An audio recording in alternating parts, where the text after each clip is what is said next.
Hello, Giancarlo. How are you, my friend? I'm well, Justin. It's good to see you. Well, you are a geek. You got that shield on your chest in the right place, baby. Oh yeah, oh yeah. Sir, it's this has been a long time coming.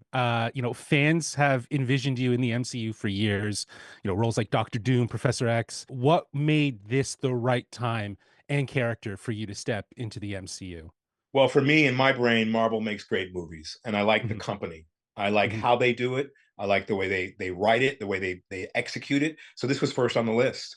And so I've been biding my time to be in a Marvel movie with this particular team that does it so well. And they've done it over and over and over again. And I must say that each time it gets more refined and more grounded and more rooted and better. And Hmm. so to me, this is a dream come true. To Right. be in this particular franchise with people who really, are mindful and take care at making a great film. And I think this is one of the reasons why we're coming out now, which I think is a perfect time for this film to come out.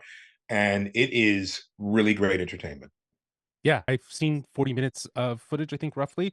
And yeah, I was definitely very much feeling those espionage vibes. And like you said, there's the intrigue is there. That intrigue that you know and love from the MCU is definitely there. But this is another villain for you. From Gus from Breaking Bad to, Moff Gideon from The Mandalorian and Stan Edgar from The Boys. Like each of these characters feel like they're explorations of power and control. Has playing these roles influenced your perspective on leadership? Yeah, well, for me, each time I'm playing someone who has nefarious intentions or maybe a villain, I either play against it. And as you know, in many of the villains I play, I have a thought that maybe they're doing something for the greater good of the world. Moff Gideon in Mandalorian, Gus Fring thought he could do it better, had a better formula. Maybe that would harm less people and be much more efficient. So I try to find the building block of what the opposition of thought may be. With Sidewinder, I often have to think about who are you going to follow into a war? Are you going to follow a guy who really knows what he's doing and knows the intel of what's happening? Of course, Moff Gideon did a little bit. He knew everything about everything and no one knew why. But you're going to want to follow someone who's skilled and who's adept at being in that theater of war. And I believe Sidewinder is that man. For me, he has a certain power. I also think and know that in our world today, people want to be told what to do. Now, Mhm. you'd think that they want to exercise their voice of freedom, but many times, sometimes for human beings, it's easier just to be told if you trust who's telling you.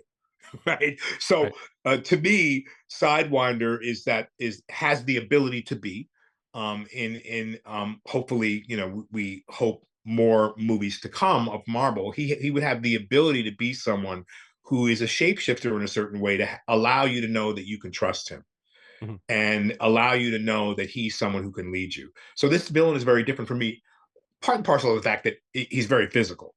And Mhm. these other guys are held their brains.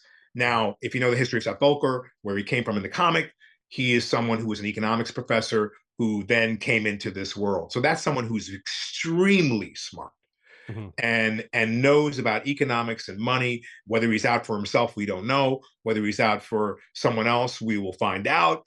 And so to me, this becomes a character that has a little bit more complication than some of the characters I played before, but it's equal to some of the real heavyweights that I played, just with a physical element to it because he can do it all for himself.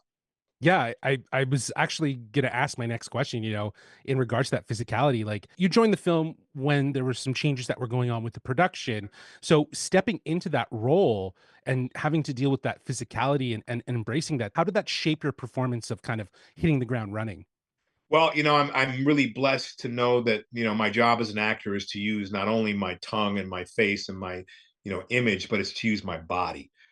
So I do seminars in acting. I teach from time to time, and you can't. Acting is a physical experience, and it's visceral if you allow yourself to feel it. So luckily, Mhm. I was in good shape, and I went down and got with the program as I've done stunt work and other films that I've done before. And I knew that it was going to be not only a mental exercise, but also to combine that mental exercise with a physical exercise of actually making the moves and making them right and having it look right was very important for me. And so it's something I've wanted to do for a long time. I've done it in little increments in different films, but I've never done it on this level. And to me, this is an element of not only me, but the character that people have never seen me do. And I think they're going to be very excited about it. Yes, I couldn't agree more. Well, that's my time, Giancarlo. I very much appreciate you joining us on the Geekcentric podcast. And just a quick note, we here at Geekcentric, we're fortunate enough to see you talk here in Toronto at Fan Expo Canada and on a Sunday morning. And we've always talked about how we felt like we were in the house of Giancarlo because you were taking us to church that day with just your inspiration. So just thank you so much for making the time to always connect with fans and just share your insight about how you bring these characters to life. It's always It really is cool. absolutely my pleasure. I'm in Toronto now doing the boys, so we're in the Yeah, same city. I do remember that expo, and most of them that I do, I take the opportunity to share who I really am in those positions and what I really believe, and answer all the fan questions. So that's something that's in my wheelhouse. And you were there. I love to do it. I'll you continue do. to. Yeah, awesome. Have a good one, sir. Peace. Bye.